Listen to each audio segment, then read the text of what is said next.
Today, we are diving into one of the most haunting, unsolved mysteries of all time, the Dyatlov Pass incident.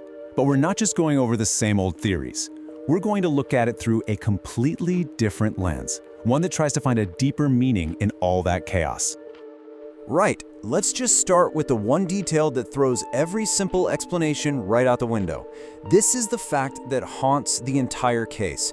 Why on earth would 9 seasoned hikers slice open their only shelter and run out into a deadly blizzard? It just makes no sense. All right, so picture this. It's February 1959. We're on the slopes of a mountain called Kholat-Syakhl in the Soviet Union's Ural Mountains. And in the local Mansi language, its name literally means the Mountain of the Dead. Yeah, a group of students, all of them expert hikers, made camp for the night. They were never seen alive again. When the rescue teams finally found the site, the scene was just pure chaos. The hikers had clearly fled in a total panic. Some weren't even wearing shoes in the snow. Their bodies were later found scattered all over the mountain. A few had died from the cold, which is tragic but understandable. But others had injuries so severe they were compared to being in a high-speed car crash, and yet there were no external wounds, no signs of a fight. So for more than 60 years, people have guessed everything from an avalanche to secret weapons testing. But our source material takes a completely different path. It proposes an investigation using the ancient framework of Vedic astrology. So we're going to shift away from just the what happened and explore a really unique way of interpreting the how and the why. And that really brings us to the core question of this whole explainer. Can a system of thought from thousands of years ago actually give us a coherent story for a mystery that still baffles us today? Now, to be clear, we're not looking at this as literal proof. Think of it more like an analytical key, a way to unlock a different kind of understanding. You know, in astrology, every event has a kind of birth chart. The source points to two possibilities here. On one hand, a Capricorn ascendant. This points to a hostile, frozen environment and just extreme physical challenges, all ruled by the planet Saturn. But then there's the Aquarius ascendant. This adds a whole other layer, Rahu, which represents sudden, invisible forces, and you guessed it, collective panic. And what's so fascinating is, both of them seem to describe pieces of the tragedy perfectly. So, let's meet the key players in this astrological drama. The source pinpoints 4 main planetary forces, or archetypes, whose energies really seem to line up with different parts of the incident. You can think of them as the main actors on this incredibly tragic stage. First up, we have Saturn.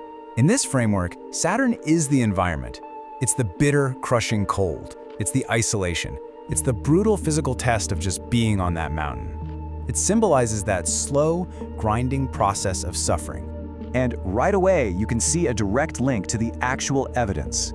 The medical report showed that most of the hikers died from hypothermia. That prolonged agony, that slow surrender to the freezing cold, that is the textbook signature of Saturn's influence. Next, you've got Mars. And if Saturn is slow and crushing, Mars is the complete opposite. It's the force of sudden, violent impact. It's pure fight or flight instinct, that panicked reaction that just bypasses all rational thought. And here's where that Martian energy makes itself known. Remember those absolutely bizarre internal injuries? The coroner found massive chest fractures and skull damage, but with no cuts or bruises on the outside. That kind of blunt force trauma is a perfect physical manifestation of Mars. Okay, now we get to Rahu. And Rahu might be the most important key to the whole psychological side of this mystery. Rahu is the force of the unknown, the invisible. It represents collective panic, a distorted sense of reality, and things that are just inexplicable. It's like the shadow you see in the corner of your eye.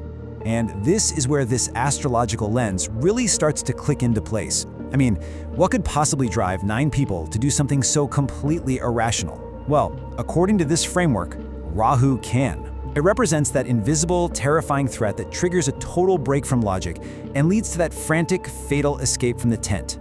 And finally, we have Ketu.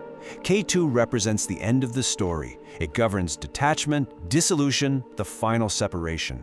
It's the energy of a group that's been broken apart, and a conclusion that feels almost fated or karmic. And just think about how the hikers were found. They weren't together. They were scattered over hundreds of meters, in different states. It's as if the group itself just disintegrated into individuals. This final, tragic dispersal is a classic signature of Ketu's influence. So we have these four symbolic forces, but you might be wondering, how does any of this connect to a more scientific explanation? Well, let's take one of the most popular theories, the infrasound theory, and see how this astrological framework actually maps onto it pretty neatly. So just real quick, infrasound is a real thing. Under certain wind conditions and with specific land formations, you can get these low-frequency sound waves. You can't actually hear them, but your body feels them. And they've been shown to cause this overwhelming, inexplicable feeling of pure terror and nausea. Now this is where it gets really interesting, how it all comes together. That invisible, panic-inducing sound wave, that's your Rahu. The hostile, freezing dark that makes that panic a million times worse, that's Saturn. The impulsive, violent reaction to cut the tent and just run, pure Mars. And the final result, the disorientation, the scattering of the group, and the silent death, that's Ketu. It's actually a surprisingly coherent map between the two ideas. So what we're looking at here isn't just a list of symbols. It's a sequence, a narrative. The source suggests that we can see the whole tragedy play out like a kind of karmic blueprint, a chain reaction of these planetary energies.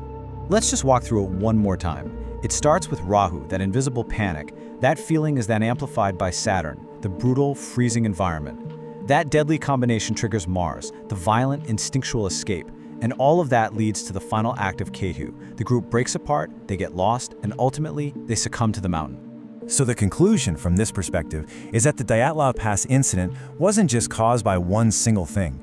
It was this catastrophic alignment, a literal perfect storm, where the conditions on Earth and these symbolic forces all converged at once, with an absolutely devastating result.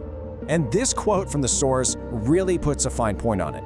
In astrological language, the events chart lights up the specific houses associated with death, secrets, loss, and hidden things. It is basically the archetypal blueprint for a great unsolved mystery that involves a strange collective death. And look, this is the most important takeaway here. This astrological analysis isn't trying to say the infrasound theory is wrong or the avalanche theory or any other. What it's really doing is offering a symbolic language, a narrative structure that gives a very strange and terrible kind of coherence to an event that otherwise just feels like pure, meaningless horror. And that really leaves us with one final thought. When you have a mystery this deep, where no single scientific answer seems to fit all the facts, exploring a system of meaning like this becomes really compelling. But it does make you wonder, where does our hunt for a logical explanation stop, and our need for a meaningful story begin?